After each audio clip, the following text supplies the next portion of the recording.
फेंकी थी ना? ना वहाँ से फेंकी थी। कहाँ से? नहीं कहा ना वहाँ से।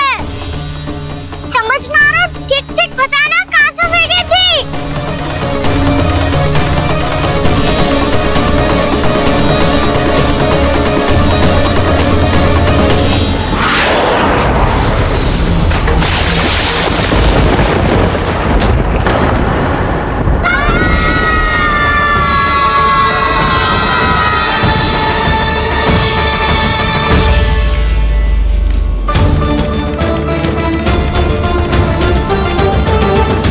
कालिया नाग के क्षेत्र में जाकर कोई भी जीवित वापस ना लौट सको है।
कालिया नाग तो उसे देखते ही निकल जाएगा।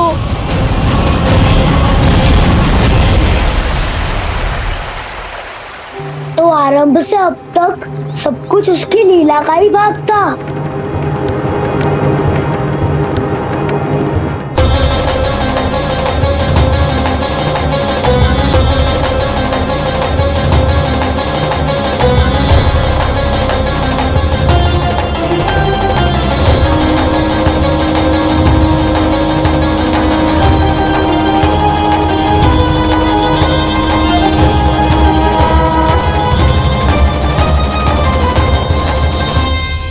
इतना सुंदर रूप, मन मोहने वाली मुस्कान, अद्भुत तेज और भगवान जैसी दिव्यता। कौन हो तुम? हाँ, तुम्हें देखकर तो हम सब सम्मोहित ही हो गए।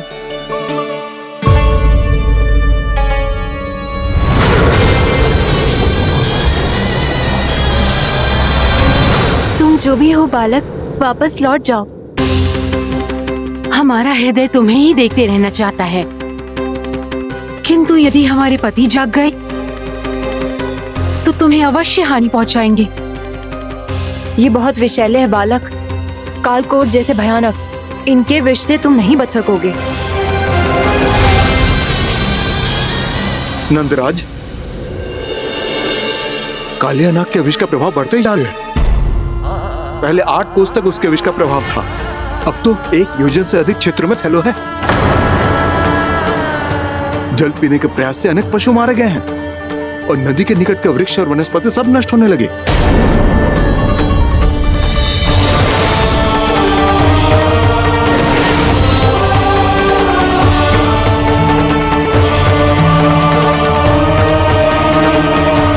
इनके विष की तीव्रता इतनी अधिक है बालक कि इनके संपर्क में आने वाले को तड़पने का भी अवसर नहीं मिलता। इनके विष की अग्नि क्षण भर से भी कम समय में प्राणवायु को जलाकर राख कर देती है।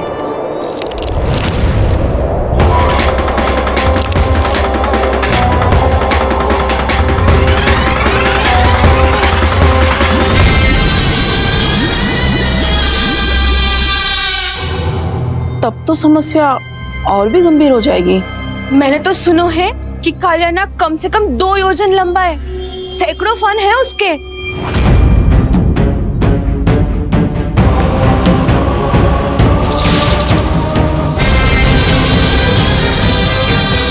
इसका अर्थ तो ये है कि हम दोनों ओर से फंस गए। एक और कंस को 1 कोटि कमल पुष्प देने जो कि कालियानाग के क्षेत्र में पड़ते हैं, और दूसरी ओर उस कालियानाग का विष यमुना जी के क्षेत्र में बढ़ता ही जा रहा। इसके कारण हम ही नहीं, निर्दोष पशु पक्षी भी संकट में। इन दोनों समस्याओं का एक ही समाधान है, उस कालियानाग का सामना करना। और ये ना समझ आ रहा कि हम ये करेंगे कैसे, क्योंकि ये बात साधारण मनुष्य के बस की ना है। हमारे लिए ये असंभव है।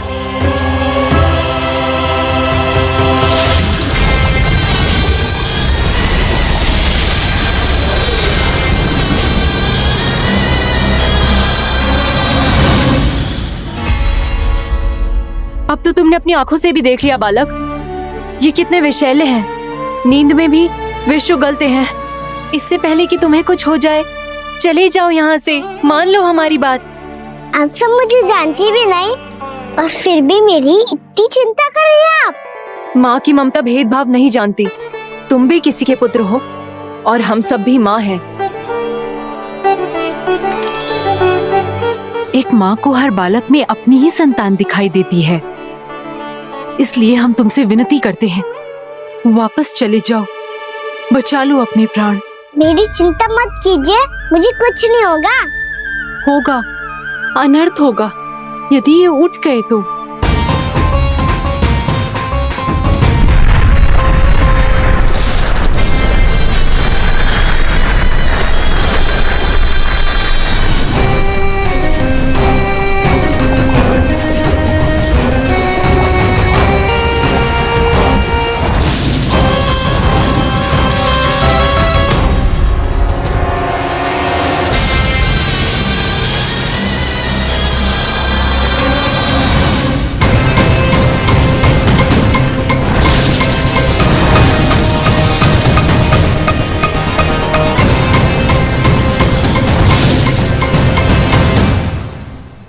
सामने होते हुए भी अपने इश्क को केवल वही देख सकता है जो अपना अभिमान त्याग चुका हो। पर पूर्व जन्म में मेरा भक्त होने के नाते मेरा सत्य स्वरूप देख पाने में मुझे इसकी सहायता करनी चाहिए।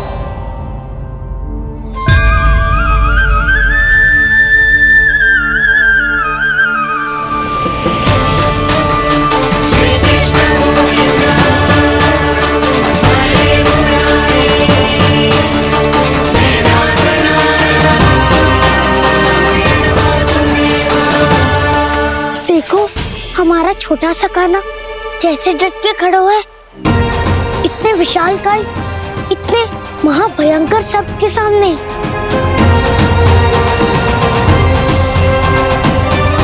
ये कोई भगवान नहीं है जो इसके सामने हाथ जोड़ रही हो तुम सब।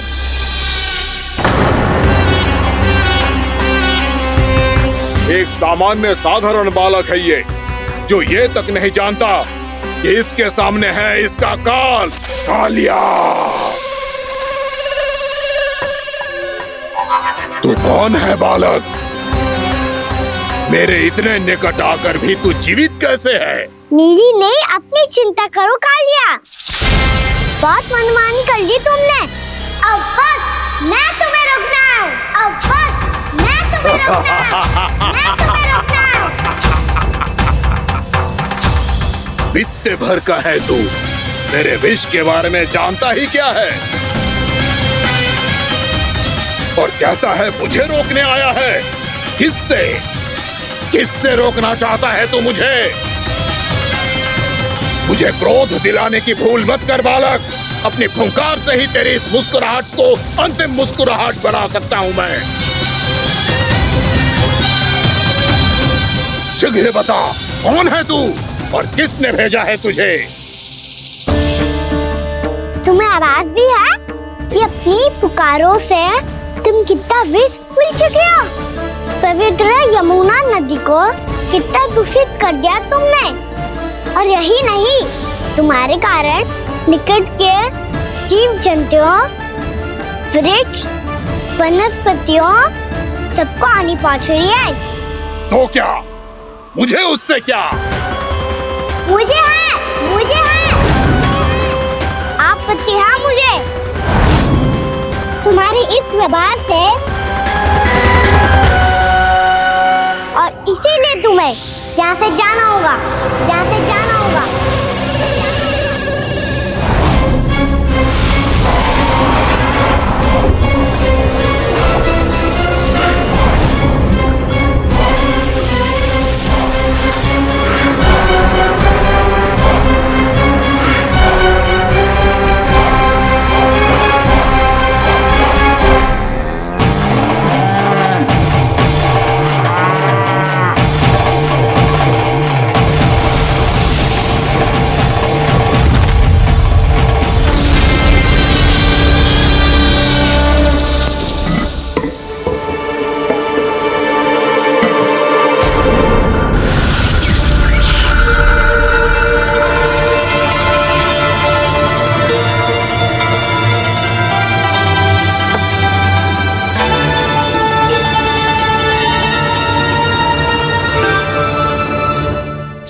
मुझे आदेश देने का साहस भी कैसे किया तूने? इस क्षेत्र को मैंने अपना राज्य बनाया है, मेरा परिवार रहता है यहाँ, और तू मुझे यहाँ से जाने के लिए कह रहा है?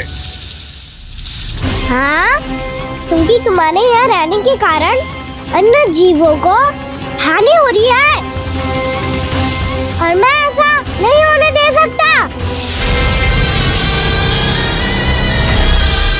मैं तो बस वही कर रहा हूँ जो एक सर्प का स्वभाव है। विष फैलाना स्वाभाविक है मेरे लिए, इसलिए मुझे चुनौती मत दे बालक। चुनौती तो मैं दे चुका हूँ कालिया। अब तो बस तुम्हें स्वीकार करनी है।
मैं भी चेतावनी दे रहा हूँ, यहाँ से चले जाओ।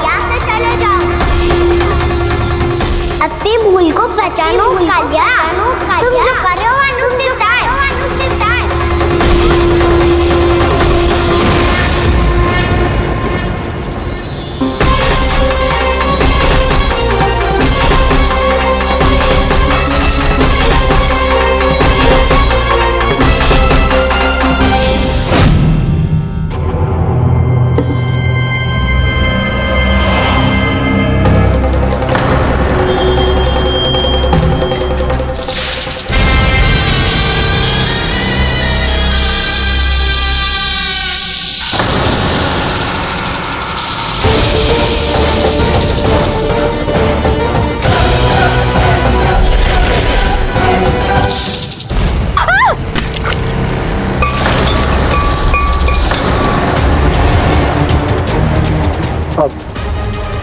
मैं आता हूँ।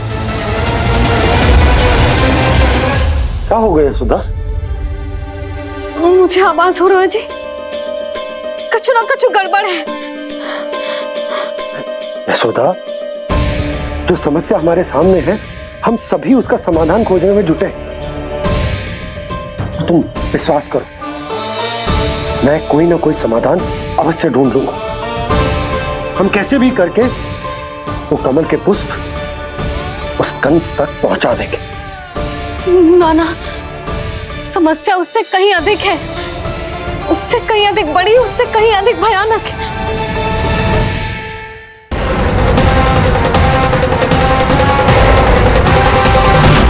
विष की ये बूंद से ही सबके प्राण चले जाते हैं। इसने तो विष की धारियां फेंकी है कान्हा पे। कान्हा कैसे बच्चे को अधिक विष से? इसका विष तो क्या, ये सर स्वयं भी छू तक नहीं पाएगा हमारे कान्हा को।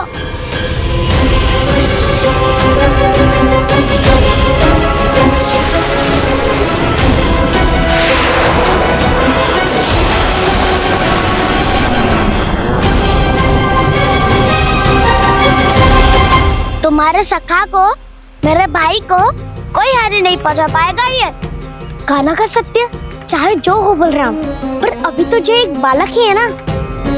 देखो कैसे विष के कारण स्थिर हो गया है।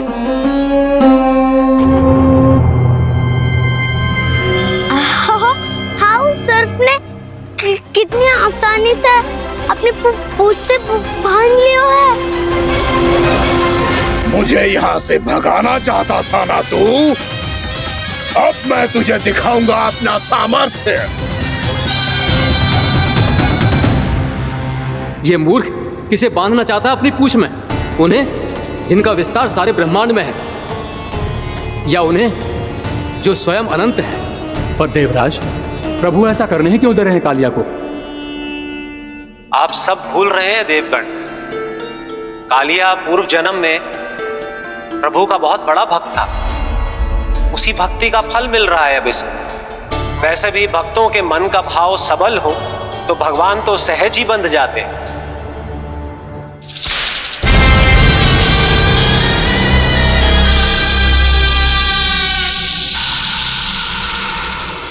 बलराम, तुमने ही तो कही थी कान्हा को कछु ना होगो।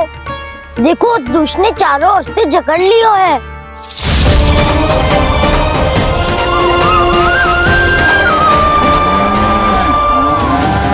ये क्या कह रही हो तुम? जसोदा जी, क्या हुआ? घबरा क्यों रही हो आप? सुलक्षणा, मुझे आभास हो रहा है कुछ बहुत बड़ी अनहोनी हो गई है। नंदराज, नंदराज, नंदराज!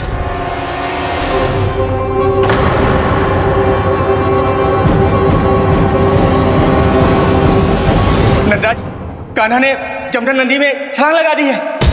कान्हा ने जमदग्नि नदी में छलांग लगा दी है। कान्हा ने जमदग्नि नदी में छलांग लगा दी है। कान्हा जमुना में कूद गया है। मुझे लगा था आज कछु गड़बड़ होने वाली है। मुझे आज कान्हा को ना जाने देना चाहिए था।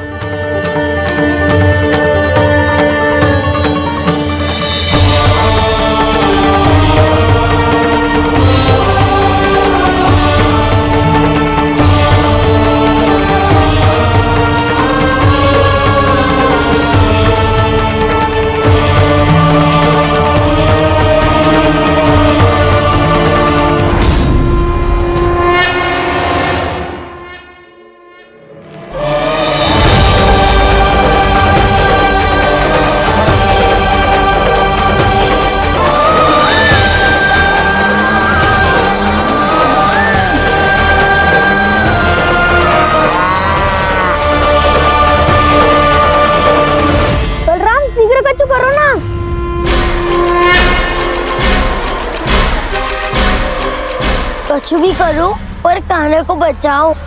नाग बहुत भयंकर है। कान्हा अकेले ना संभाल पाएगा इसे।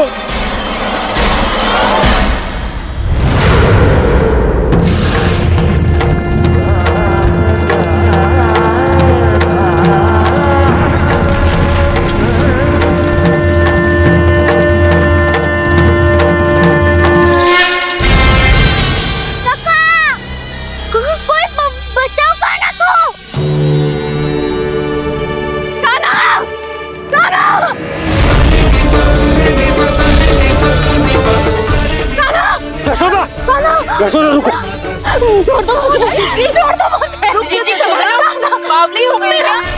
जीजी संभालो। कान्हा, कान्हा।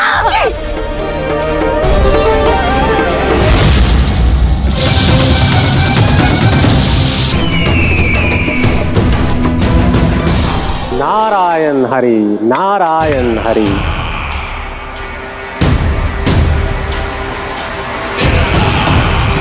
प्रणाम देवर्षि। किस योजना में कितना लाभ है और कितनी हानि, यह आंकलन करते करते थक गए होंगे मथुरा नरेश। देवर्षि, आज मेरा ध्यान कैसे आ गया आपको? आप तो सदैव ही मेरे ध्यान में रहते हैं महाराज कंस। सत्य तो यह है कि मथुरा में जो भी हो रहा है मुझसे छिपा हुआ नहीं है। मैं जानता हूं कि आप किसी भी असुर को वृंदावन क्यों ना भेजें, और वो असुर कितना भी शक्तिशाली क्यों ना हो, कृष्ण का सामना नहीं कर पाता। या तो पराजय स्वीकार करके आपके पास लौट आता है, या तो फिर वीर गति को प्राप्त हो जाता है।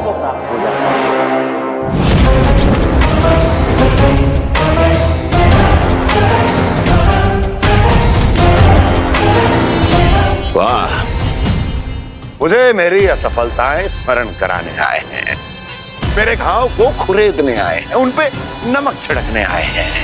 मित्र को शत्रु समझने की भूल मत कीजिए महाराज कंस। मैं तो आपकी सहायता करने आया हूं। हाँ, और मेरी सहायता। कृष्ण विष्णु अवतार है, आप विष्णु के भक्त हैं। मैं हूं विष्णु द्रोही, फिर भी तो आपके आराध्य को हानि पहुंचाना चाहता है, उसकी सहायता करना चाहते हैं आप। क्या आप निश्चित रूप से कह सकते हैं कि आप ब्रह्मांड के सभी नियमों को अच्छी तरह समझते हैं? अवश्य। आपके लिए बस इतना ही जानना पर्याप्त होगा कि मैं जो कुछ भी कर रहा हूं उसके लिए मेरे व्यक्तिगत कारण हैं। मैं तो बस आपके हित में पिछली बार की तरह एक सुझाव लेके आया था, पर यदि आप मेरा सुझाव सुनना भी नहीं चाहते तो आपकी इच्छा। नारायण हरि, नारायण हरि। कारण चाहे जो हो, इनके पिछले सुझाव के कारण ही आज मेरे शत्रुओं की संख्या कम है, अन्यथा मैं देवकी के अन्य पुत्रों को भी जीवित छोड़ देता, और आज वो सब अपने भाई के साथ मिलकर उसकी शक्ति को अनेक गुना बढ़ा देते हैं। ठहरिए देवर्षि,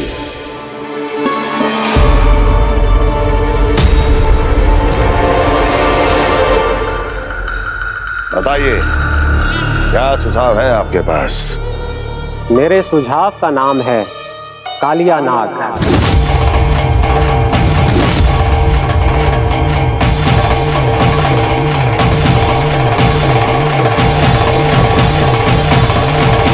उसके विषय में मैं जानता हूं देवर्षि।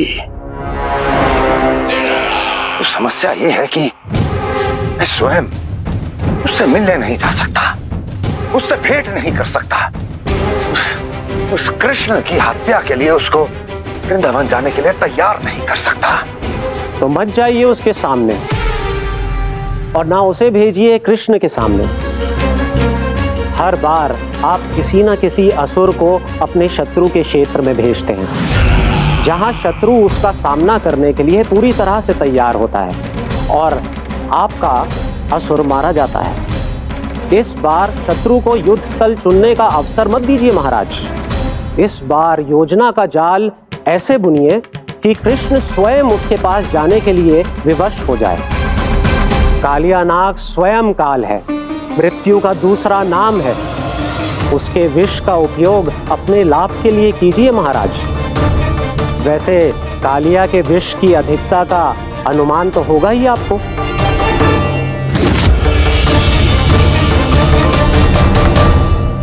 एक बार जो उसके क्षेत्र में पहुंच गया, फिर उसके विष से बचना असंभव है।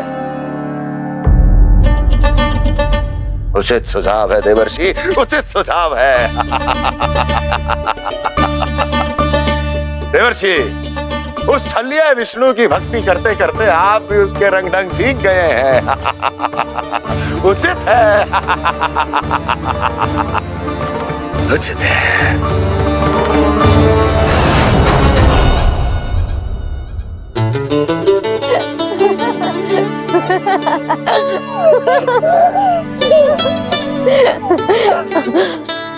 बस बस, बहुत आनंद ले लियो लला। बस अब दूध पी ले। ठहर ठहर, गर्म है। जी ले ले।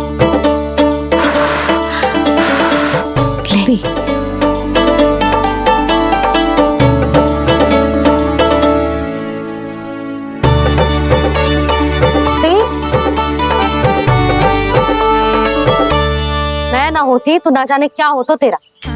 अपने आप दूध भी ना पी सकते है, भावला कहीं का। आपकी इस प्रेम के लिए तो मैं धरती पे आया हूँ मैया। मैं भी यही सोच रहा हूँ यशोदा कि तुम ना होती तो मेरा क्या होता। इसी बात पे थोड़ा दूध और कजू खाने को दे दो। अरे मैं तो भूल ही गई। तनिक ठहर जाओ जी, जे दूध पी लेना तो आपके लिए भी कछु ले आती।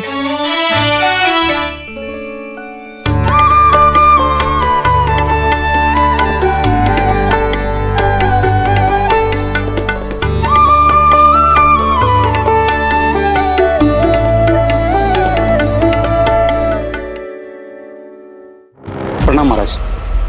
आपकी आज्ञा के अनुसार बिल्कुल वैसा ही पत्र तैयार किया है जैसा आप चाहते थे।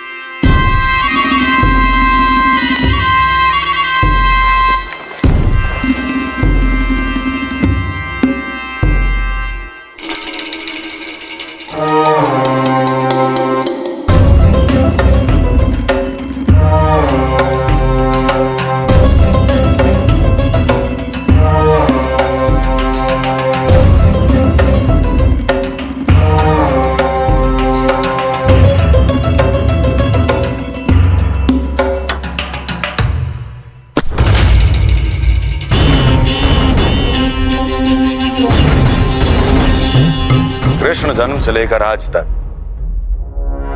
ये मेरी सबसे महत्वपूर्ण योजना है। इसका सफल होना निश्चित है दूत, किंतु केवल वही करना जैसा मैंने कहा है। जाओ।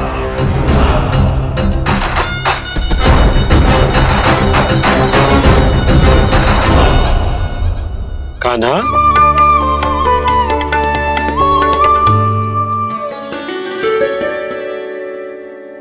क्या होगा? बाबा मैं चाहता हूँ कि मैया की स्वमता क्रिस्टल फ्रेम की वर्षा मुझ पे सरते ऐसे होते रहे। वो तो होती रहेगी लल्ला। अपने लल्ला के लिए किसी मैया का प्रेम कभी कम हो सकता है भला? नंदराज, वो मथुरा से एक दूत आयो है महाराज कंस का राजपत्र लेके।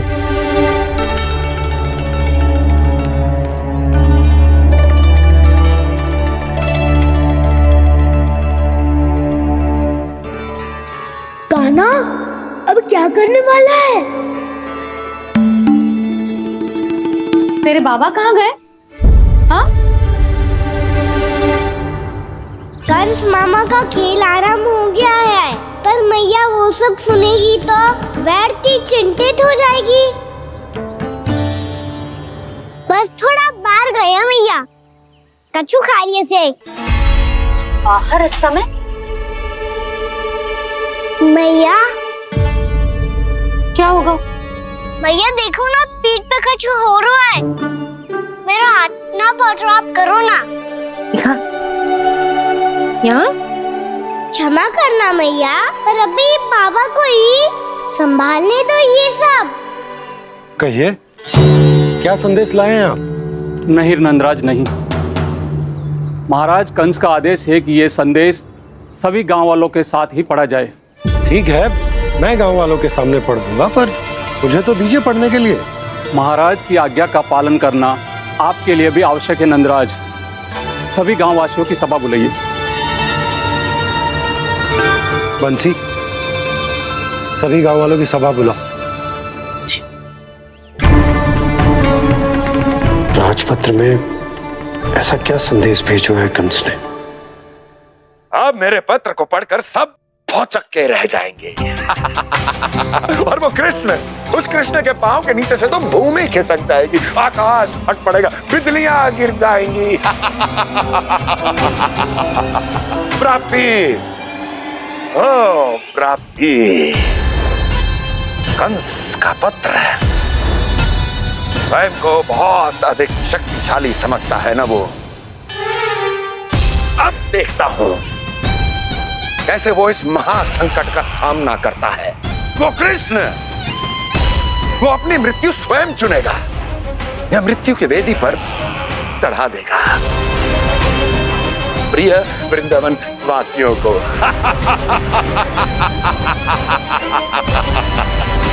अब आएगा आनंद प्राप्ति, अब आएगा आनंद। सबको इकट्ठा करवा के ही पढ़वाएगो। अवश्य ही कोई विशेष संदेश दिया होगा कंस ने।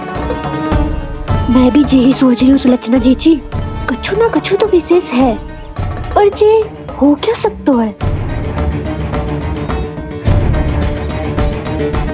हाँ, बात तो सही है। ऐसा कहाँ हो सकता है? सभी गांव वासियों के सामने कहा जाए, कछु तो विशेष अवश्य लग रहा है। बाहर तक कोलाहल क्यों हो रहा है? मैया, मैया, अब क्या होगा? मैया देखो ना, सर पे कछु हो रहा है। लल्ला, नारायण ने तुझे हाथ दिए हैं ना? पीठ की बात अन्य थी। अपने सिर की सेवा स्वयं कर। सर पे तो हाथ पहुंच रहा है ना?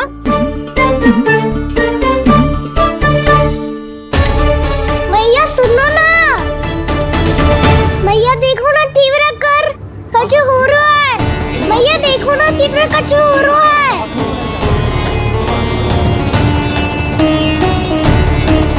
सब लोग आ चुके हैं, अपना संदेश सुनाइए आप। गोपराज नंद और सभी वृंदावन वासियों को सूचित किया जाता है कि मथुरा अधिपति और आप सभी के महाराज कंस ने कल सुबह भव्य पूजा का आयोजन किया है। इसके लिए राज्य को वृंदावन के क्षेत्र के निकट यमुना नदी के मध्य में खिलने वाले 1 कोटि कमल के पुष्पों की आवश्यकता है। इसीलिए आप सभी को यह आदेश दिया जाता है कि ये सभी कमल के पुष्प प्रथम पहर से पहले राजसभा में पहुंचा दिए जाए। वो भी प्रथम पहर से पहले कैसे हो सकते हैं? यदि आप ऐसा करने में असफल रहे तो इसे राज आज्ञा का उल्लंघन माना जाएगा और राजद्रोह के आरोप में आप सभी को कड़े से कड़ा दंड दिया जाएगा।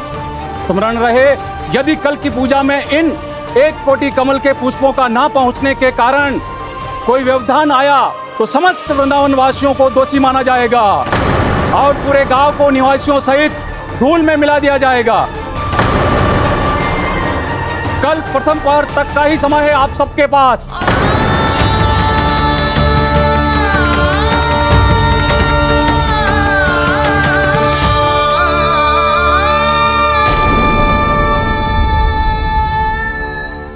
एक कोटि कमल पुष्प, वो भी कल प्रथम प्रहर में? ऐसे कैसे संभव है? और कोई साधारण पुष्प ना, यमुना नदी के मध्य खिलने वाले विशेष कमल के फूल चाहिए उन्हें। लेकिन यमुना नदी में तो कालिया नाग ने विष घोल के रखा है, तो फिर कैसे हो पाएगा? यह संभव है। हमारी मृत्यु का संदेश भेजा है राजा कंस ने। सदैव की भांति इस समस्या पर भी गांव के बड़े ही विचार करेंगे। बालकों का यहाँ होना उचित ना है।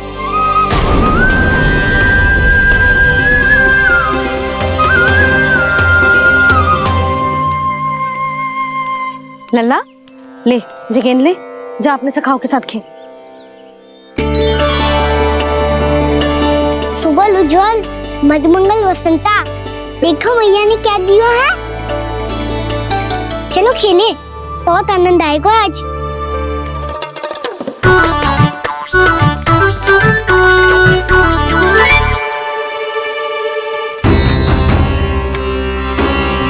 भानु, बंसी, जाओ और शीघ्र ही वो घेरे का कार्य समाप्त करो।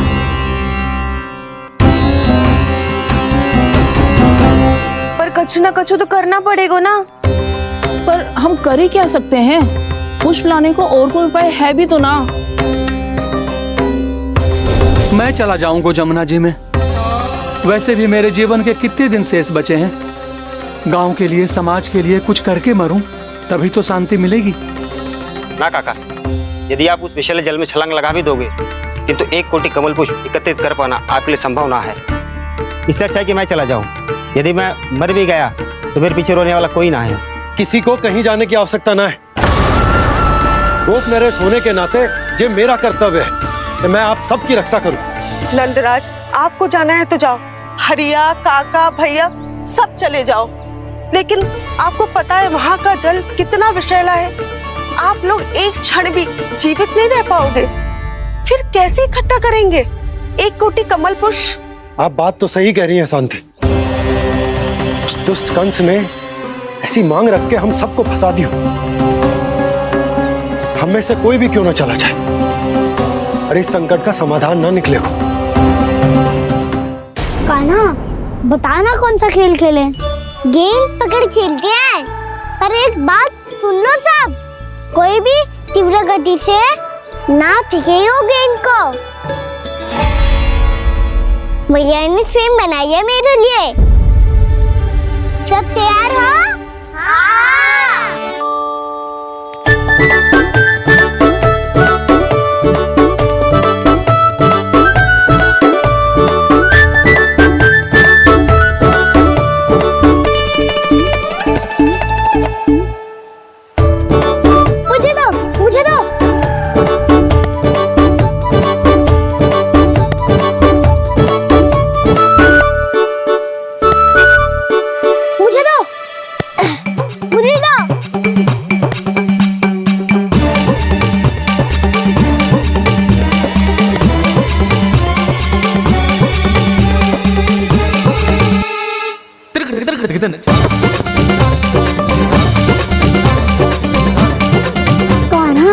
इतनी धीरे से फेंकेगो तो कैसे आनंद आएगो?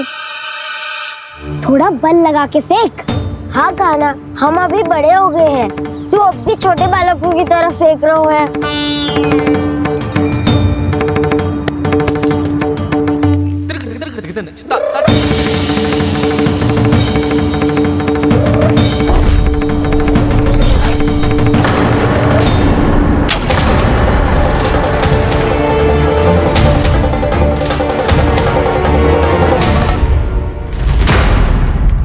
दीदी जी क्या करो कान्हा? गेंद तो डूब गई।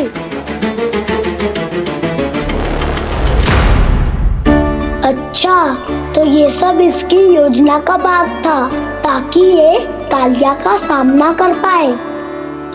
तुम सबने तो कही थी तीव्र गति से फेंको, देखो फिकवा दी ना मेरी गेम मुझसे नदी में। अब मुझे जाके लानी पड़ेगी। रुक जा कान्हा, रुक जा कान्हा। जी क्या बोल रहे थे कान्हा? इसमें तो बहुत संकट है। कोई भी संकट मेरी मैया का उपहार खुलने से बड़ा ना है। बहुत प्रेम से बना के उन्होंने दी थी। हे नारायण, कोई उपाय समझ में ना आ रहा है। मैया, अब कैसे करेंगे हम अपने गांव की रक्षा? कीड़े पड़ेंगे उस दुष्ट को। यदि उसके कारण किसी के प्राण चले गए तो कौन सा फल मिलेगा उसे इस पूजा का? तुम सही कह रही हो यशोदा। हमारे पास कोई और दूसरा विकल्प भी तो ना है। यदि हमने मथुरा की राज आज्ञा का पालन ना किया तो इसका दुष्परिणाम पूरे गांव को भुगतना पड़ेगा।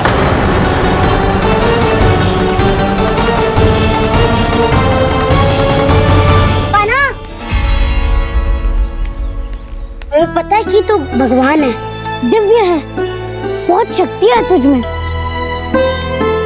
पर फिर भी हम तुझे विषैले जल में ना जाने दे सकते। कुछ होगा तो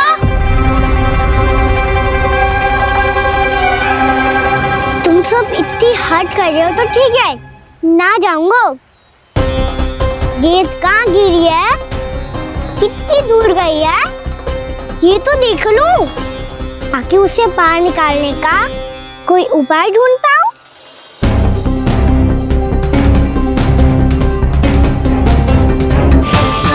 हाँ।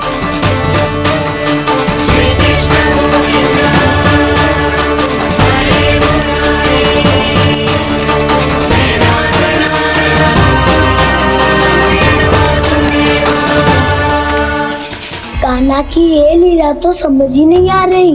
पहले इसने देवर्षि नारद को मथुरा जाकर कंस को भड़काने के लिए कहा, फिर स्वयं ही दुखी भी हो गया कि अब इसका रहस्य सबके सामने खुल जाएगा और अभी स्वयं ही तो इसने कहा था कि गेंद बहुत महत्वपूर्ण है, फिर स्वयं ही उसे नदी के विषैले जल में फेंक दिया।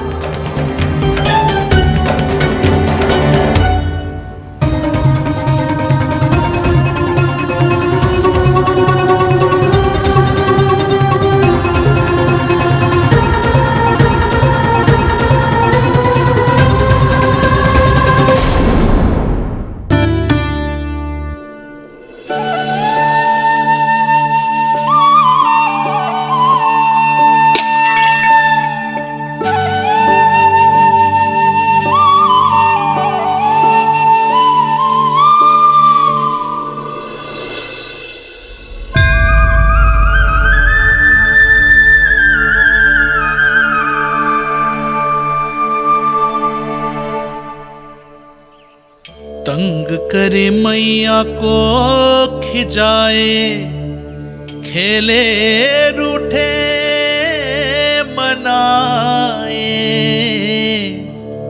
लीला अनोखी करके शरारत, कान्हा दंड भी पाए।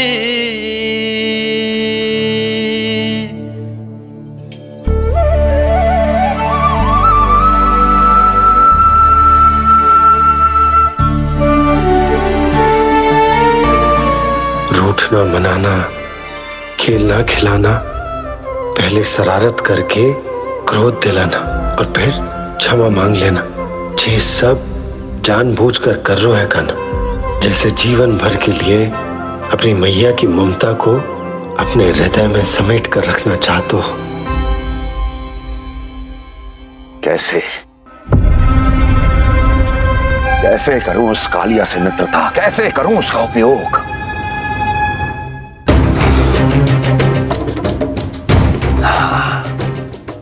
उस पर आक्रमण कर देता और उसे किसी ना किसी तरह से यह विश्वास दिला देता हूं कि यह आक्रमण उस विष्णु अवतार ने किया है। फिर वो क्रोध में आकर सारे वृंदावन वासियों को अपने विष से समाप्त कर देगा। उचित है, ये उचित है। नारायण हरि, नारायण हरि।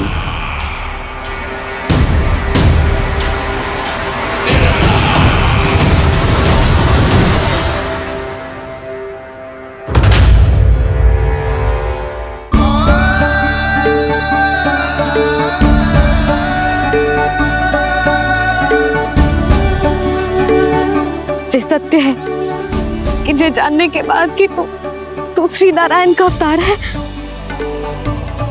मैं तुझे भगवान की तरह ही देख पाऊंगी। पर मेरे हृदय की जो ममता है ना, वो भक्त से कहीं अधिक है लल्ला। फिर चाहे तू साधारण बालक हो या श्री नारायण का अवतार, तू सदैव ही मेरा लल्ला है, मेरा लल्ला था और सदैव ही रहेगा। यशोमती मैया का नंद लाला, यशोमती मैया का नंद लाला। यशोमती मैया के नंद लाला, यशोमती मैया के नंद लाला, यशोमती मैया के नंद लाला, यशोमती मैया के नंद लाला।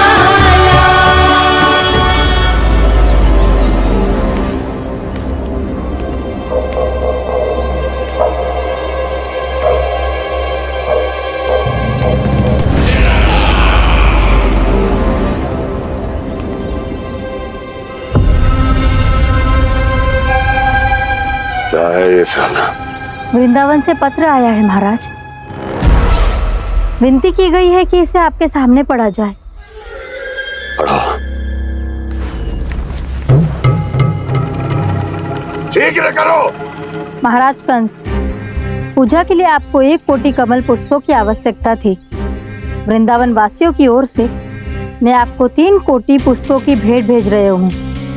कृपया अतिरिक्त पुष्पों को अपनी गोप प्रजा की विनम्र श्रद्धांजलि समझकर स्वीकार करो महाराज। आपको ये जानकर प्रसन्नता होगी कि जैसे ही मेरा पुत्र कृष्ण कालिया नाग के सामने पहुंचो, वो महाभयंकर नाग भी आपके भय से कांप उठा और स्वयं ही जे सभी पुष्प हमारे द्वार पे पहुंचा गो। यदि आपको अब भी आवश्यकता हो तो और भी पुष्पों का प्रबंध किया जा सकता है। आपका विनीत गोपराज नंद। हमारा संघर्ष अभी समाप्त नहीं हुआ है विष्णु अवतार। यशोमती मैया का नंदलाला। पत्र में लिखा है महाराज, उसे इसी नाम से बुलाया जाना प्रिय है।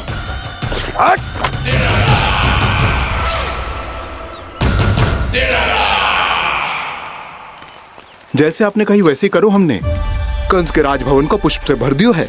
मुझे तो ऐसे लग रही है इतने पुष्प देख के कंस को चक्कर आ जाएंगे। आपका पत्र पढ़ के उसे ये समझ में आगा होगा कि वृंदावन वासियों से उलझना ठीक ना है उसके लिए।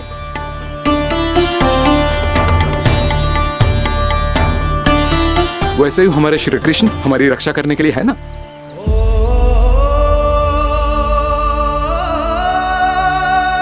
सूर्यास्त होने वाला है, हमें अब घर चलना चाहिए। मुझे बहुत थकान लग रही है नंदराज।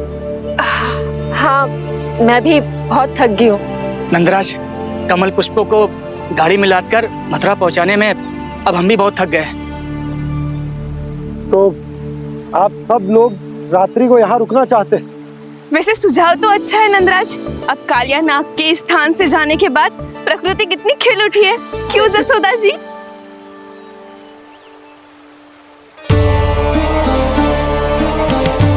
सब सामान्य है, ये जान के भी कि कान्हा भगवान नारायण का अवतार है, किसी को कोई अंतर ही ना पड़ रहा है। तो फिर मेरा मन क्यों अटको है अभी तक? क्यों बार बार मैं इस दुविधा में पड़ जाती हूँ कि कान्हा को एक भक्त के जैसे देखूं या मैया के जैसे? ऐसा इसीलिए है मैया क्योंकि ना तो आपकी भक्ति में कोई कमी है और ना ही ममता में। तो फिर ठीक है, आज हम यही रात बिताएंगे। सब लोग विश्राम करिए। जय हुइलाबाद। जय हुइलाबाद।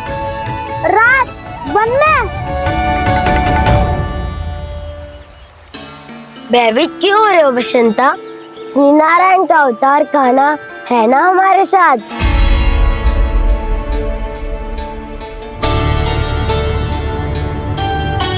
लगता है कोई मैया को भूलने ही नहीं देगा कि मैं नारायण का अवतार हूँ।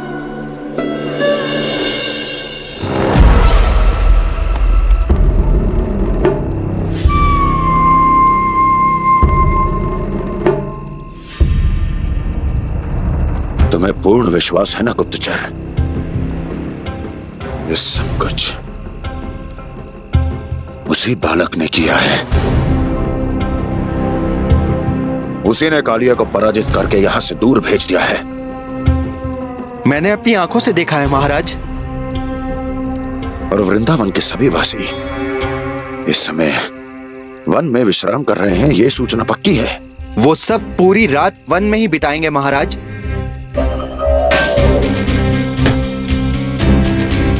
मेरी रातों की नींद छीनकर वो वन में आनंद कर रहे हैं।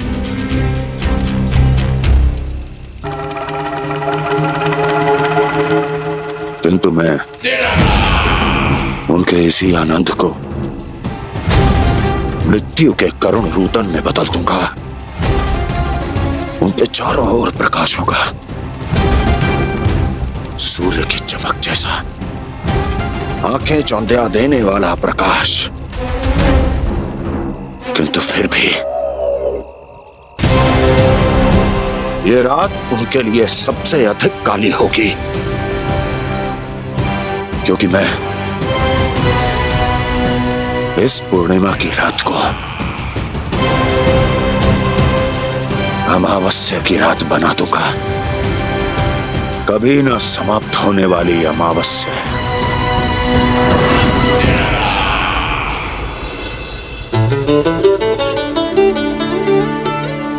भाभी देखो, वन देवी प्रसाद के लिए जे केले लाई हूँ मैं। हाँ दिखा तो, इसमें से पक्के केले कान्हा के लिए चुन लेती हूँ। पर वो तो नारायण का अवतार है, उसके लिए फल कैसे चुनूं मैं? जो उसके हाथ में आएगा अपने आप ही मीठा हो जाएगा। भाभी क्या होगा? रुकी हो गई? कछू ना, दिखा।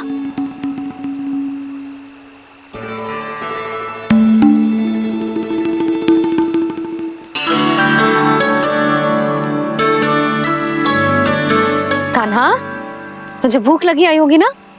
भैया आप खिलाओ ना। अच्छा।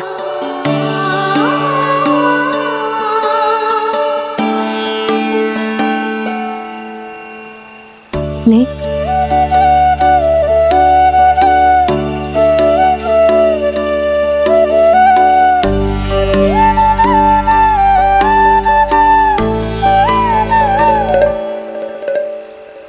भैया के व्यवहार में बदलाव आ रहा है।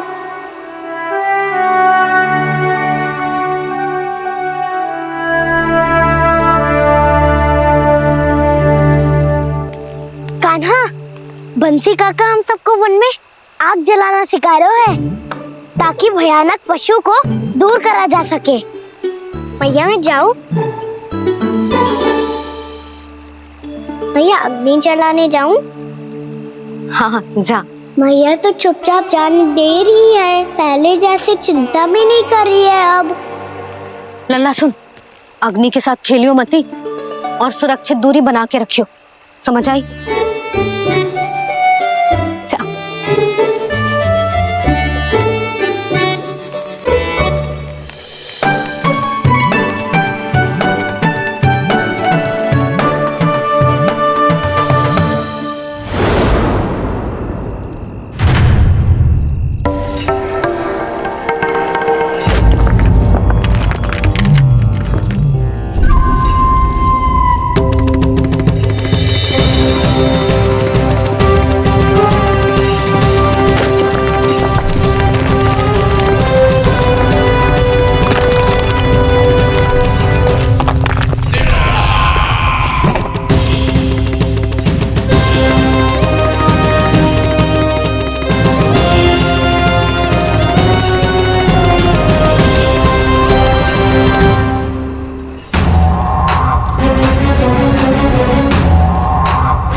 स्वयं को प्रकट करो दावानल।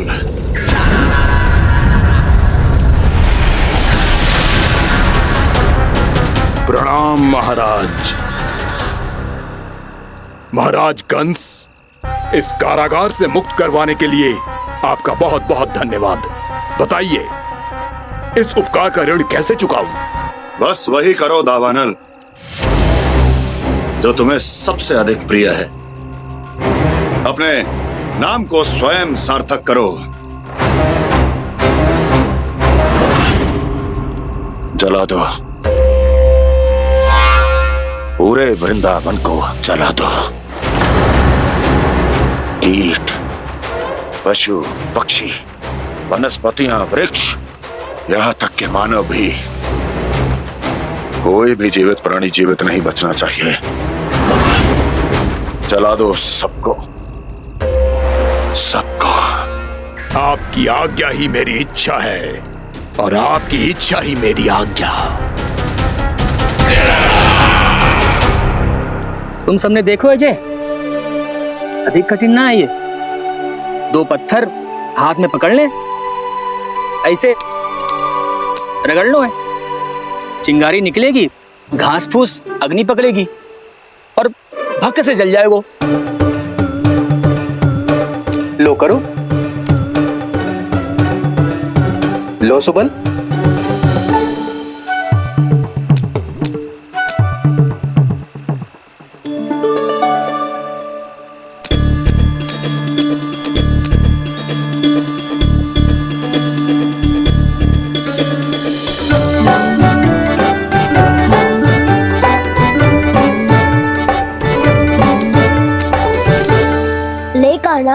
भी प्रयास करके देख ले।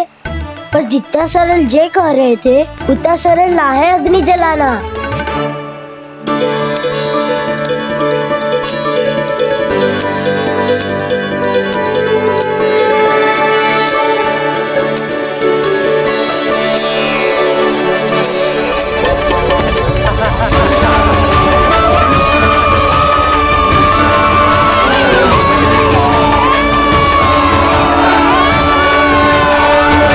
ये तो श्री नारायण का अवतार है। संसार की सारी अग्नि इसके नियंत्रण में है, तो फिर एक चिंगारी उत्पन्न करना कौन सी बड़ी बात है।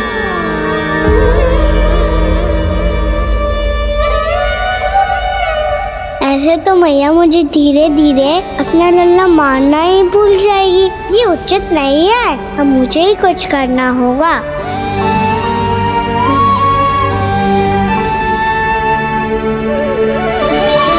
कान्हा, ऐसे मत करो, लग जाएगी।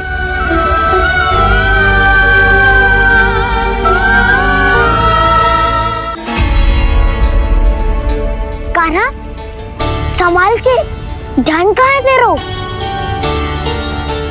कालिया नाग का हलाहल जैसा विष जिसका कछु ना बिगाड़ पाई, जिस साधारण सी अग्नि उसे हानि कैसे पहुंचा पाएगी। मेरी ममता बार बार चिंता करने पे विवश कर देती है मुझे।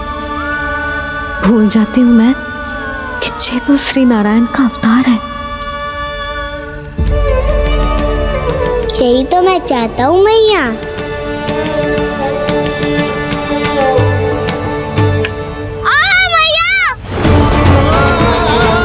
कान्हा,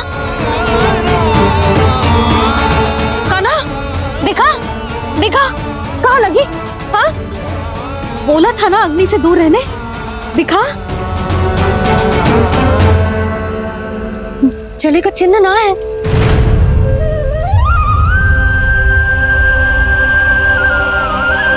मेरे साथ खेल खेल रहा है जे। इसे पता है कि इसकी पुकार सुनते ही मैया ऐसे ही दौड़ी चली आएगी। मुझे नटखटपना बंद कर कान्हा।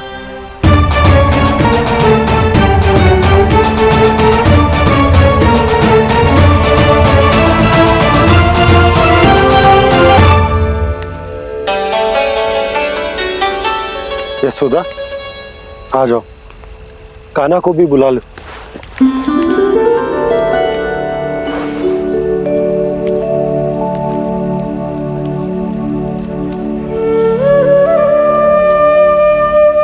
आपको तो पहले से पता था ना कान्हा के बारे में? हाँ, वो यशोदा, कान्हा ने मुझसे वचन लिया। ना ना, मैं आपको ताना ना दे रही। मैं तो बस ये सोच रही थी कि आप अपने आप को कैसे समझा पाते हो, ये जानते हुए भी कि वो श्री नारायण का अवतार है। आप उसके साथ सामान्य व्यवहार कैसे कर पाते हो? क्योंकि मैं भी अपने लल्ला के साथ सामान्य व्यवहार ही करना चाहती हूँ। उसे वैसे ही देखना चाहती हूँ, उसके साथ लाड करना चाहती हूँ, उसे डांटना चाहती हूँ, फटकारना चाहती हूँ। तो मुझे बार बार उसमें मेरे प्रभु दिखने लगते हैं। मेरे साथ भी ऐसा ही होता है यशोदा। पर जब मैं ये स्वीकार कर लेता हूँ कि जो हमारा लल्ला है, तो मैं भूल जाता हूँ कि जय श्री नारायण का अवतार भी। उसके बाद सांसारिक माया मुझे अपने अंदर जकड़ लेती है। यशोदा, तुम्हारे साथ भी कछु ऐसा ही होगा। संसार की मोह माया तुम्हें खुद में जकड़ लेगी और तुम जब भूल जाओगी कि वो भगवान का अवतार। और सच्ची कहूं तो भैया की ममता के आगे कोई भी माया ना टिक सकती। सबसे बड़ी होती है एक मैया की ममता। पर भक्ति का भाव भी कम प्रबल ना हो तो है जी। मेरे हृदय में ममता और भक्ति के बीच युद्ध चल रहा है। मुझे ना पता कौन सा भाव जीतेगा और कौन सा हारेगा। इसका अर्थ है कि मुझे कुछ भी ऐसा करने से स्वयं को रोकना होगा, जिससे मैया के मन में भक्ति का भाव प्रबल होकर हिंसा से जीत जाए। तो फिर ध्यान रखना कान्हा, अब सबके सामने कोई लीला मत कर देना तुम।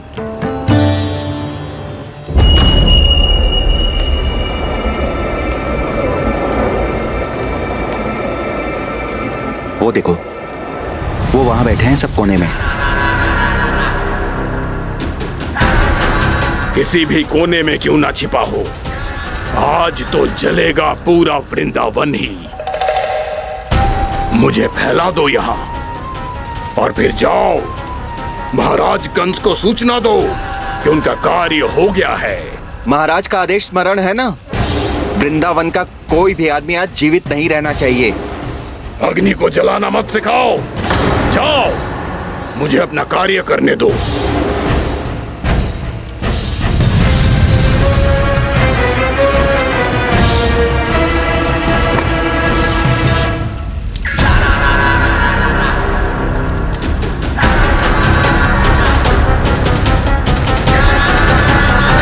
नारायण नारायण हरे हरे, श्रीमन्नारायण नारायण हरे हरे, श्रीमन्नारायण नारायण हरे हरे। क्या हुआ कान्हा? मैंने आपको कहा था ना कि मैं कोई लीला ना करूं, पर देखो कंस मामा ने असुर वृंदावन को भेज दिया है।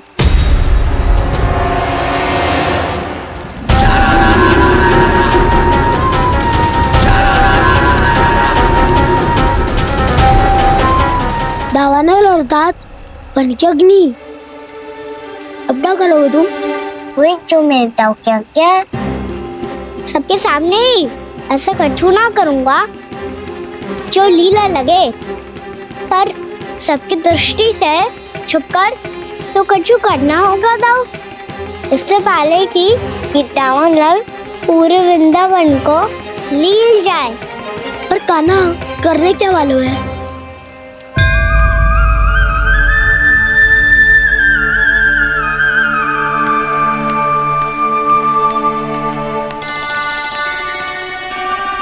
भैया बहुत थको, सुला दो ना। आजा।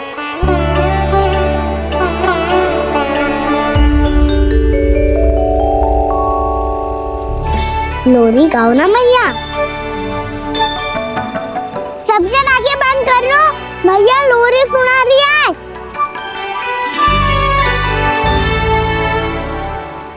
तो ये है तुम्हारी योजना।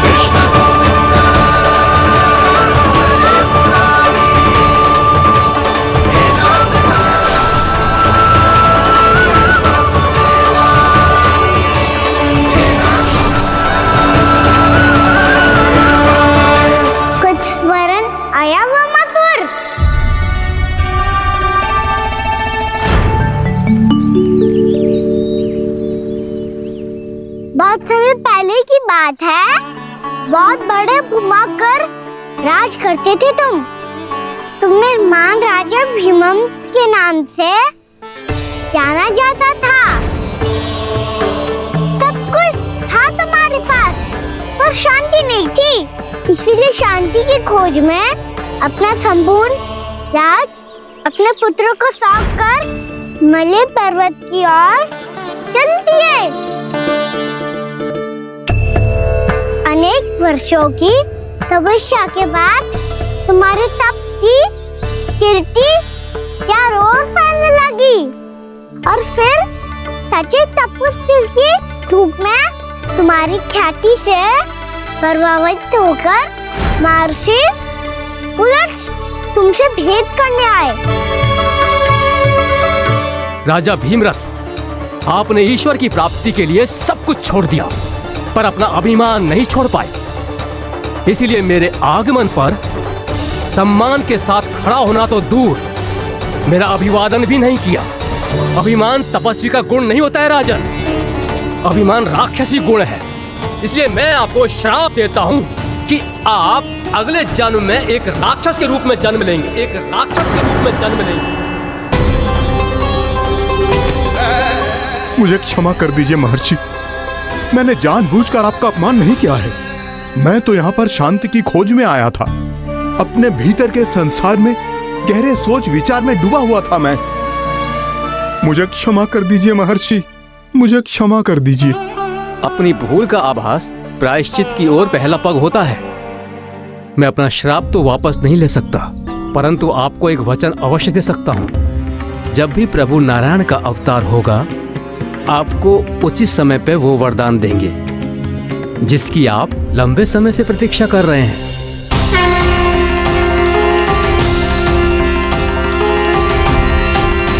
प्रभु, आपने मेरी आंखें खोल दी। अब मुझे पता चल गया है कि आप कौन हैं और मैं कौन हूं। इसलिए आप मुझ पर कृपा करके अपने चरणों में स्थान दे दीजिए। मुझे वो शांति प्रदान कीजिए जिसकी खोज में मैं वर्षों से भटक रहा हूँ। शांति तो मोक्ष में ही है, इसीलिए मैं तुम्हें मोक्ष का वरदान देता हूँ।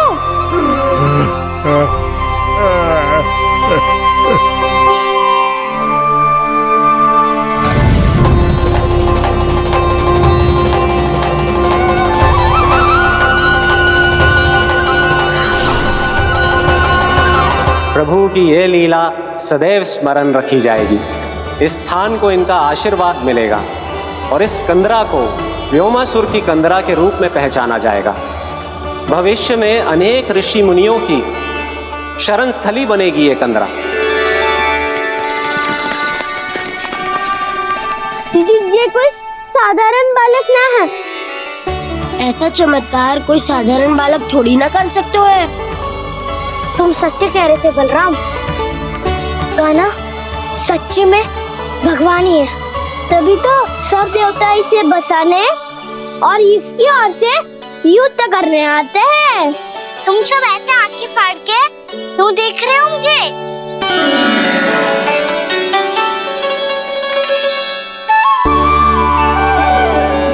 बलराम, तुम बलवान हो और कान्हा भगवान है। दूर दूर तक कोई दिखाई न दे रहा है। ना जाने किस हाल में होंगे बालक। कहीं हम ही तो मार्ग ना भटक गए शीघ्रता के चक्कर में। अब तो एक पग भी ना चलो जा रहे हो। जल, किसी के पास जल है क्या? कंठ तो मेरा भी सूख रहा है मौसी। भाभी, निकट ही जमुना जी है, कहूँ तो वहाँ से जल ले आओ। मैं भी जा रही हूँ भाभी, एक से भले दो। हाँ चल,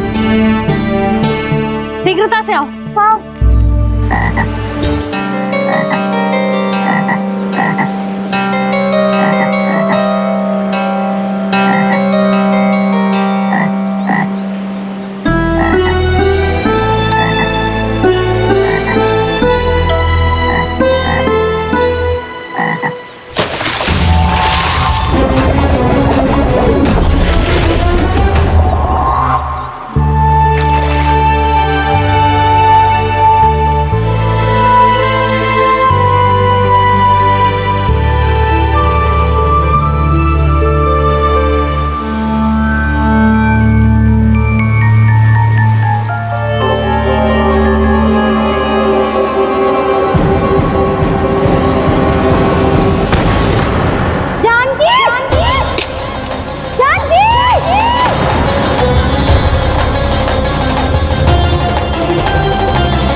जानकी, जानकी,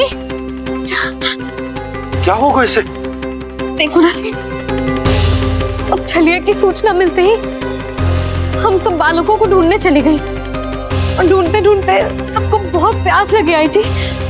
तो जानकी जमुना जी की नदी से जल लेने गई और उसने जमुना जी का पानी पिया और उसकी जेदशा हो गई। बालक कहाँ है? वो ठीक तो है ना? ऊपर से सब ठीक है, पर भीतर से बहुत भयभीत है सब। जानकी तो बिल्कुल नीली पड़ गई है। लग तो है विष फैल गया है इसका पूरे तन में। मथुरा के सर्वश्रेष्ठ विदेह जी को बुलाए गए हैं उसके उपचार के लिए। जैसे ही इसने जल को मुंह से लगाया, ये गिर पड़ी। चटपटाने का अवसर भी ना मिलो। हाँ वैद्य जी, और निकटी मृत पशु भी पड़े हुए थे। हाँ, मैंने भी अस्थियां देखी थी। इसका तो यही अर्थ हो सकता है कि समस्या वहाँ के जल में ही हो। वैद्य जी, आप रोगी की नाड़ी पे ध्यान दो ना। जे गोपिया क्या कह रही है उसे सुनने की आवश्यकता ना है। जब तक विष के कारण का पता नहीं चल जाता, हम उपचार कैसे कर सकते हैं रानी जी? जी, वो निकट ही यमुना जी में एक विशेष क्षेत्र है। ये सब उसी के जल की बात कर रहे हैं। तब तो ऐसा भी हो सकता है कि किसी विषैले सर्प के काटने का प्रभाव हो। पर सर्प के काटने का चिन्ह ना है उसके तन पे। सर्प जब काटता है तब उसके दांत के चिन्ह बन जाते हैं। मुझे पता है, बड़े बड़े सर्प को काटते हुए देखो है मैंने। एक दिन अब बात कर उज्जवल, ये बड़ी बड़ी हाँकने का समय ना है। पर यदि सर्प ने ना काटा है, फिर जानकी की ये दशा किसने की? अवश्य किसी राक्षस ने की होगी। नाना, कोई विषैला पशु भी तो हो सकता है। यह अवश्य किसी महाविषैले सर्प के विष से हुआ है। सर्प ने भले ना काटा हो, लेकिन ये अवश्य ही किसी महाविषैले सर्प के विष के कारण हुआ है। कालिया नाग। कालिया नाग?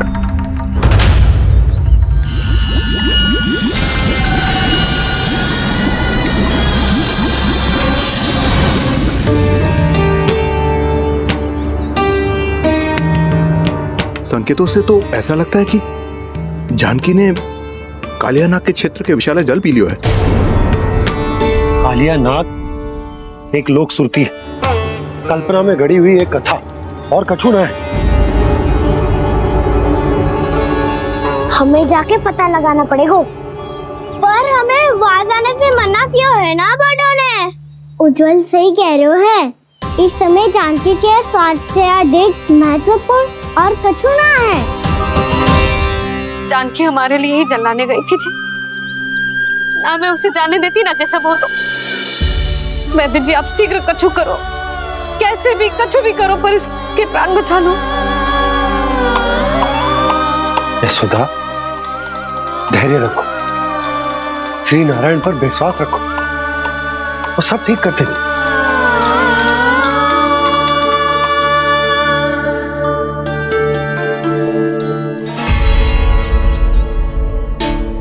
विष की काट की मेरे पास जितनी जड़ी बूटी थी, मैंने सब अर्क बना के पिला दी, पर इसकी दशा में अभी तक कोई सुधार नहीं दिख रहा है। यह अंतिम जड़ी बूटी है। अगर इससे भी चमत्कार नहीं हुआ, तो फिर जो नारायण की इच्छा।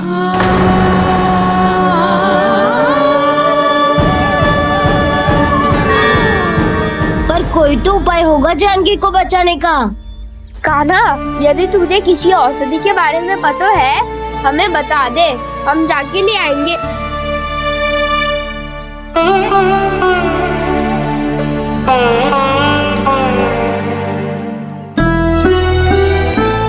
हे नारायण, हे प्रभु, मेरी जानकी के प्राण बचा ले प्रभु। क्या तो मैं अपने आप को कभी क्षमा न कर पाऊंगी। ये सारी मेरे ही कारण बनाई थी। उसकी रक्षा करो प्रभु, मेरी पुकार सुनो। कान्हा, तूने हमें बकासुर से बचाया था ना? और बकासुर से भी तो, और छलने से भी तो तूने ही बचाया था ना हमें। क्या ऐसा कोई उपाय ना है जानकी को बचाने का? धन्वंतरी,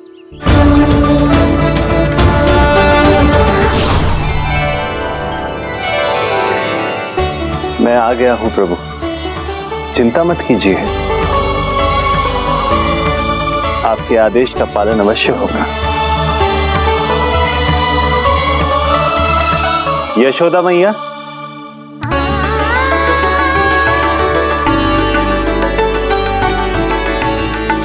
मैया आपको कोई पुकार रहा है।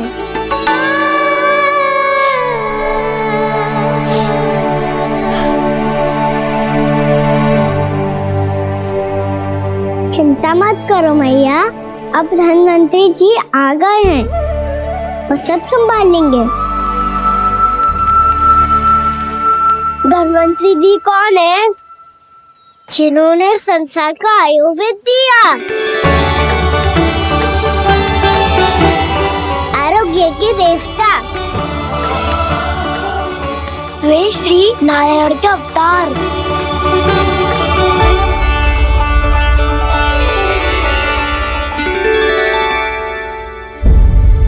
मुझे पता चला है कि आपको वेद की आवश्यकता है।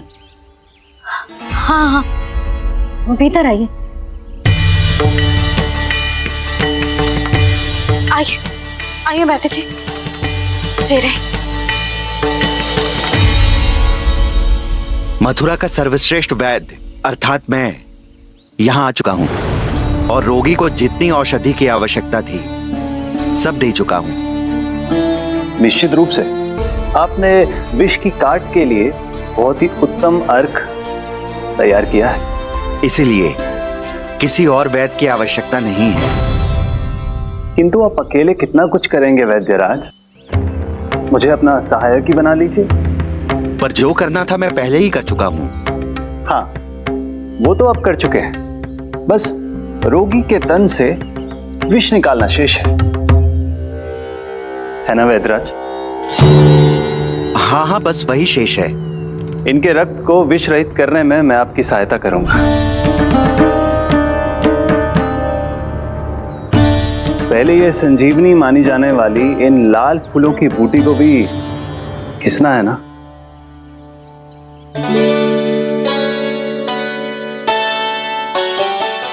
हाँ हाँ, तुम सही कह रहे हो, इसे अच्छे से घिसो।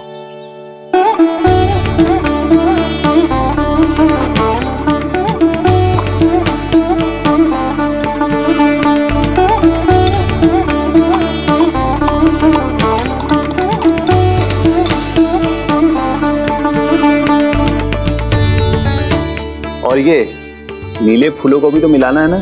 हाँ हाँ, अच्छे सहायक बन सकते हो तुम, ऐसे ही श्रम करते रहो।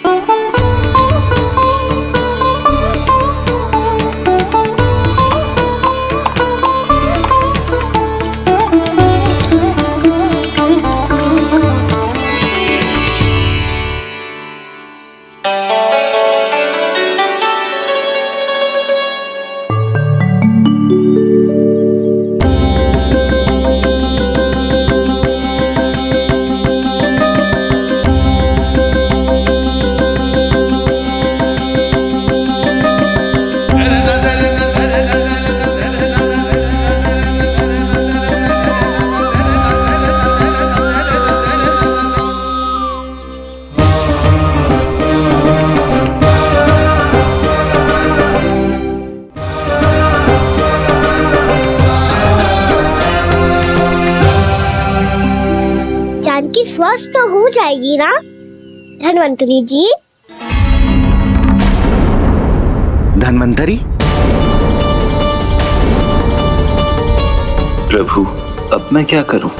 आपने तो स्वयं ही मेरी पहचान उजागर कर दी। जी क्या करो कान्हा? आप सब ऐसे क्यों देख रहे हो? मैया कहती है ना, सभी वैद्य धनवंतरी जी का ही रूप होते हैं। वाह कृष्णा, चतुर तो हो तुम। वैसे वास्तविक धनवंतरी मैं हूँ, मेरा अर्थ है वास्तविक वैद्य मैं हूँ। ये तो मेरा सहायक है, मुझे पूरा विश्वास है बिल्कुल ठीक हो जाएगी। वैसे ही थोड़े ना मुझे मथुरा का सर्वश्रेष्ठ वैद्य कहते हैं लोग।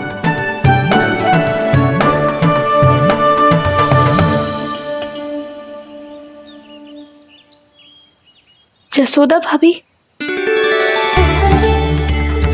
जसोदा जी, जानकी को चेतना आ गई। जानकी, जानकी, जानकी, तू ठीक है ना? क्षमा करना भाभी, मैं आपके लिए जल ना ला पाई। बस बहुत भूख लगी है।